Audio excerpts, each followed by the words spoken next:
kailangan nyo. Kasi di ba talagang kayo ay naghahanap din kung saan nga ba malapit na hotel dun sa beachfront para hindi na kayo ma-hassle. Meron sila ditong Eurospa 2 Wellness Center Massage Service.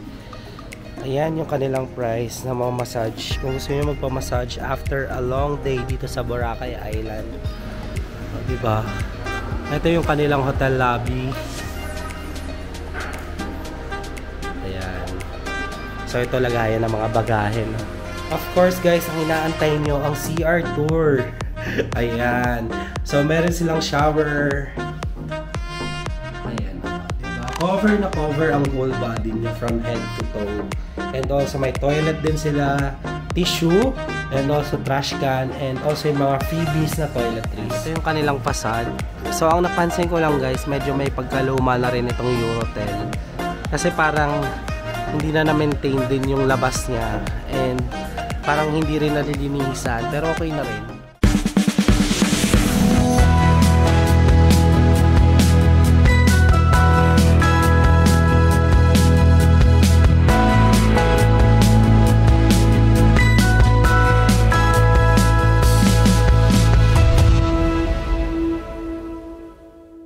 Hello everyone! Good morning! This is Lost Furukawa and welcome back again to another Boracay vlog. And for today's vlog guys, this is our day 2 here in Boracay Island. And also tayo ay mag-hotel and room tour na dito. So by the way guys, bago pa lang lahat, subscribe muna kayo sa channel ko. Tulungan nyo naman ako ma-reach ang 10k subscribers para makapag-buhayin tayo ng GoPro Hero camera. And para sa mga bago nga pala sa channel ko, ako nga pala isang travel vlogger and gumagawa ako ng mga travel guides both local and international. Kaya sa mga hindi pa nakasubscribe, subscribe na.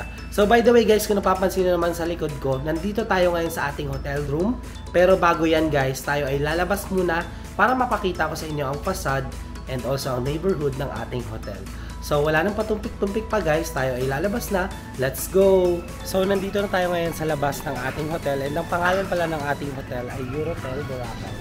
So ayan yung kanilang name. So dito guys, maraming magkakalapit na hotels like yung Henan, Azalea, also meron pa nga doon parang Henan din, as in halos lahat Henan, and 5 minutes walk lang siya guys going to the beach. So di ba napakalapit lang nitong Eurotel Boracay dito sa beachfront. Talagang sobrang onting lakad lang ang kailangan nyo kasi di ba talagang kayo ay naghahanap din kung saan nga ba malapit na hotel dun sa beachfront para hindi na kayo ma-hassle. Ayan, ito yung kanilang facade.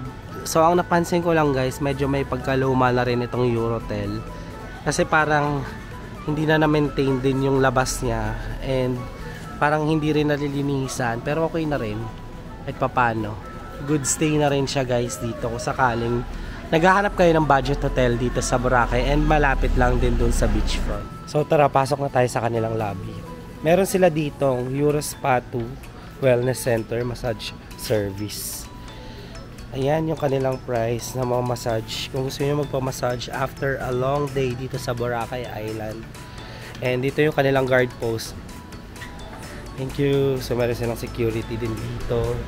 And ayan, Christmas design. O, diba? Ito yung kanilang hotel lobby. Ayan. So ito lagayan ng mga bagahe, no? So meron sa left side na CR. And ito, waiting area nila. Ayan. Tapos dito guys, sa left side nila, yung kanilang breakfast, lunch, and dinner restaurant. So 300 pesos lang idadagdag nyo kung gusto nyo ng buffet, breakfast, or lunch. Ayan. Talagang good for waiting lang din. Ayan. Diba? Medyo malawak din.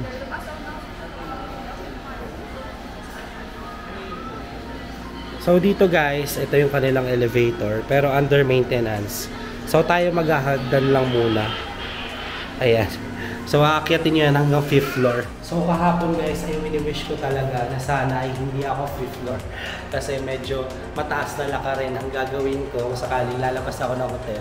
Kasi nga under maintenance sa kanilang elevator. Pero guys, ang good thing lang din is may tutulong naman sa inyong staff kung sakaling mabigat yung bagahin nyo.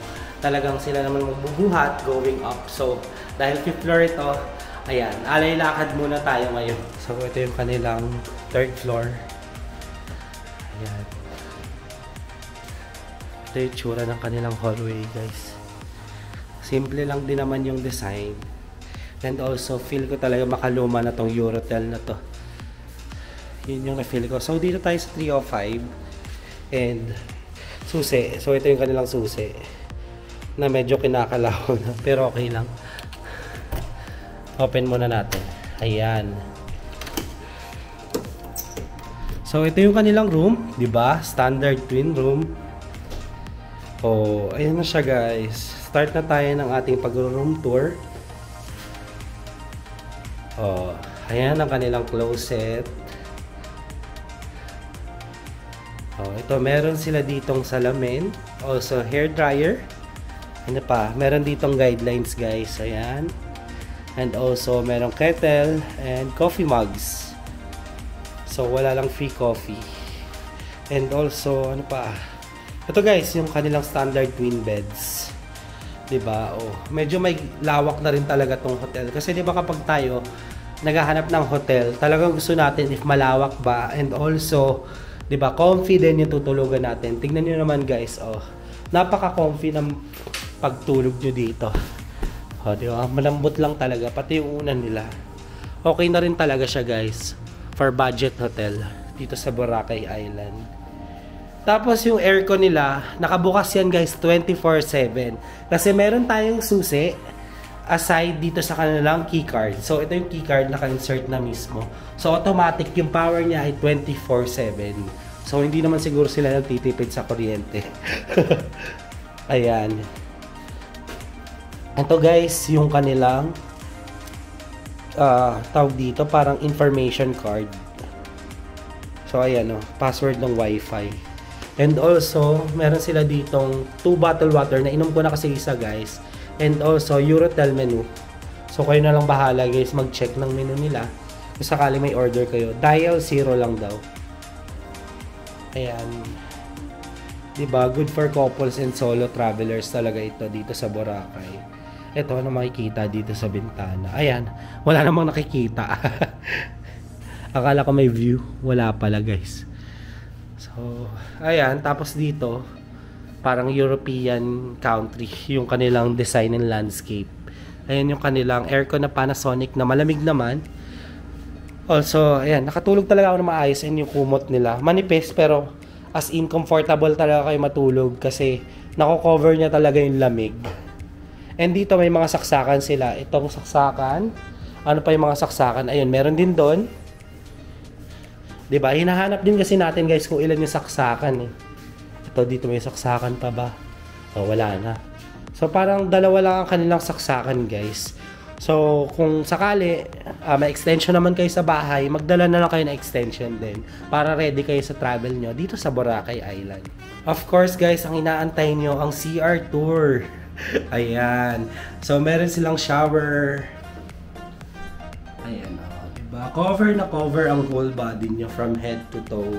And also, may toilet din sila, tissue, and also trash can, and also yung mga freebies na toiletries. Tapos, ayan, faucet for washing hands. Ayan, ganyan lang kasimple, guys, yung kanilang CR. So, itong CR nila, guys, ay medyo malinis lang din naman. So, I give it 3 out of 5 because hindi siya ganun kalinis talaga. And also, medyo pansin ko talaga, makaluma nga yung mga gamit, panigurado. Parang matagal na talaga tong Eurotel na to. So, hindi ko kasi na-research yung history niya, guys. Kayo na lang. So, ayan. And I think, ayun lang, guys, yung sa room tour natin. So that's it, guys, for our room tour. So ang next naman natin i-discuss is kung magkano nga ba per night itong Eurotel Boracay. So nabook ko tong Eurotel Boracay for one night ng 1,400 via Klook. So kung 2 nights ako dito sa Boracay, pumapatak na 2,800 ang binayaran ko total. So kung dalawa pa kayo, kasi 2 packs naman tong room, divide nyo yung 1/4 sa 2, so 700, pumapatak na isang tao ay 700 pesos per night.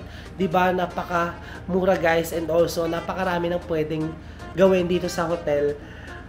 And wala nga lang masyadong amenities, pero okay na rin sa akin kasi napakaraming functionalities na like hair dryer, may bidet pa, and also napakalamig ng aircon, napakabilis ng kanilang wifi, and comfortable talaga to sleep. And hindi ganun kalinisan pero okay na rin talaga sa akin kasi budget hotel na rin. So isa ito guys sa best budget hotel natin dito sa Boracay. Kasi yung nakaraan guys, 1,000 naman yung Hana Hotel. Sa Station 1 naman yun. So kung dalawa kayo, divide nyo lang sa... Ay hindi pala, as in 2,000 pala yung Hana Hotel per night. So kung dalawa kayo, 1,000 lang babayaran nyo. So dito, 700. So mas bumaba pa, di ba?